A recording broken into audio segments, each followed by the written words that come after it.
सुप्रभात। आज का सुविचार। प्रसन्नता ऐसा स्टेशन नहीं है जहां आप पहुंचते हैं, यह तो यात्रा की एक शैली है। Happiness is not a station you arrive at but a manner of travelling. अर्थात खुश रहना न रहना आपके हाथ में है। आपको जो मंजिल का रास्ता है उसको आपको खुशी खुशी तय करना है। धन्यवाद। गुड मॉर्निंग बच्चों, मैं लेकर आया हूँ टुडेज वर्ड। आज का हमारा शब्द है ACADEMIC,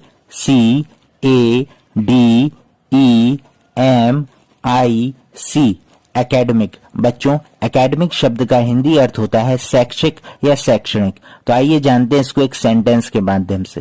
the academic year commences at the beginning of April, अर्थात शैक्षणिक सत्र अप्रैल की शुरुआत से शुरू होता है। धन्यवाद। सुप्रभात। अब बारी है आज की पहेली की। इस फल की अजब है बात, नीचे फल ऊपर घास। बच्चों, सोच के बताओ ऐसा कौन सा फल है जिसमें से ऊपर घास निकली हुई होती है? हाँ, बिल्कुल सही जवाब, अनानास। धन्यवाद। नमस्कार प्यारे बच्चों, आज के इतिहास में है कुछ रोचक जानकारियां और तथ्य जो आपके ज्ञान को बढ़ा देगा। तो चलिए बढ़ते हैं आज के इतिहास की तरफ।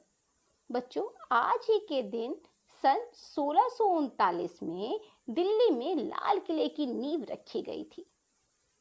बच्चों, इस इमारत का रंग लाल होने के कारण इसको लाल किला कहा जाता है। यद्यपि यह किला काफी पुराना है और इस किले को 5वें मुगल शासक शाहजहां ने अपनी राजधानी के रूप में चुना था। बच्चों, आपको आगे यह बता दें कि आज ही के दिन 1848 में सुप्रसिद्ध चित्रकार राजा रवि वर्मा जी का जन्म हुआ था। यह है उनकी कुछ चित्रकारी। इसी के साथ नमस्कार, आपका दिन शुभ हो। गुड मॉर्निंग बच्चों, आज के विशेष में हम आपको बताएंगे दिल्ली की ऐतिहासिक इमारत लाल किले के विषय में। लाल किला दिल्ली के ऐतिहासिक किलेबंद पुराने दिल्ली के इलाके में स्थित है। यह लाल बलुआ पत्थर से निर्मित है। इस किले को 5वें मुगल बादशाह शाहजहां ने बनवाया था। इस किले को लाल किला इसकी दीवारों के लाल रंग के कारण कहा जाता है। इस ऐतिहासिक किले को वर्ष 2007 में यूनेस्को द्वारा एक विश्व धरोहर स्थल घोषित किया गया था। हर साल स्वतंत्रता दिवस के अवसर पर भारत के प्रधानमंत्री लाल किले पर झंडा फहराते हैं और देश को संबोधित करते हैं। धन्यवाद। आपका दिन शुभ हो।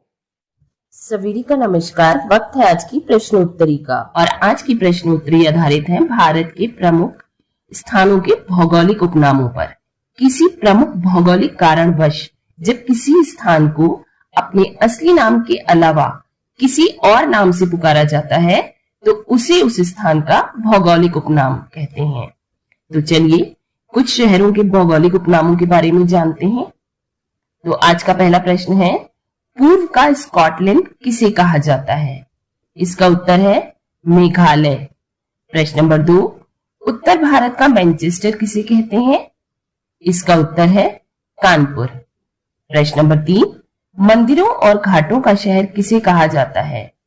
इसका उत्तर है वाराणसी। और आज का आखिरी प्रश्न, धान की डलिया किस शहर को कहा जाता है? तो इसका उत्तर है छत्तीसगढ़। धन्यवाद।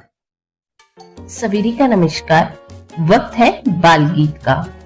मोटे लाला आ गए अपना पेट फुलाकर, जब देखो तुम खाते रहते बर्गर समोसा मजे ले लेकर। खाओ उतना जितनी भूख, छोड़ करके जंक फूड।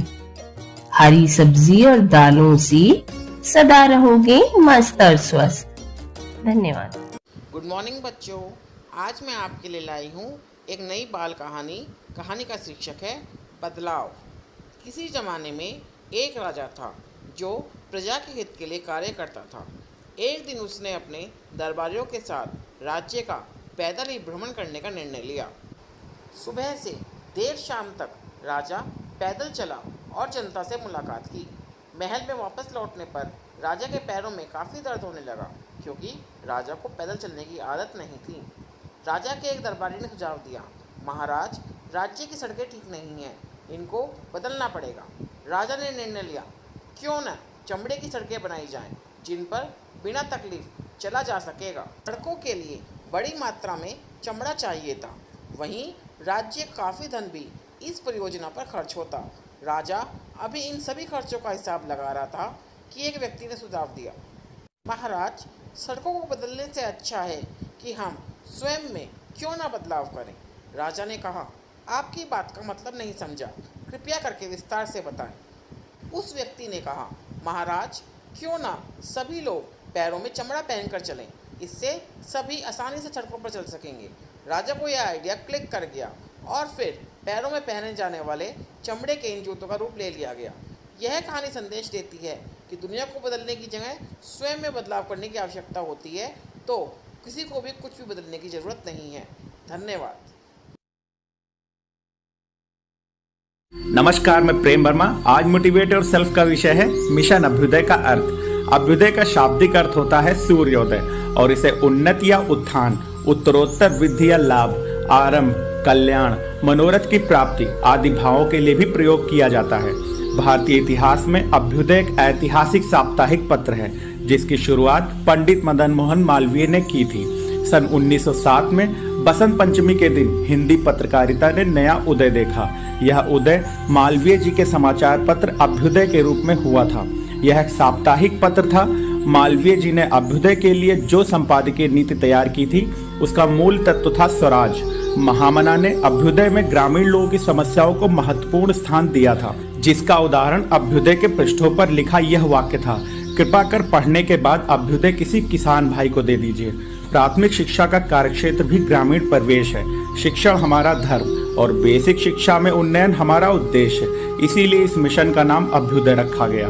इस मिशन के लक्ष्यों को पूर्ण करने में अपना योगदान देने के लिए आप सभी शिक्षकों का स्वागत है। धन्यवाद। आपका दिन शुभ हो।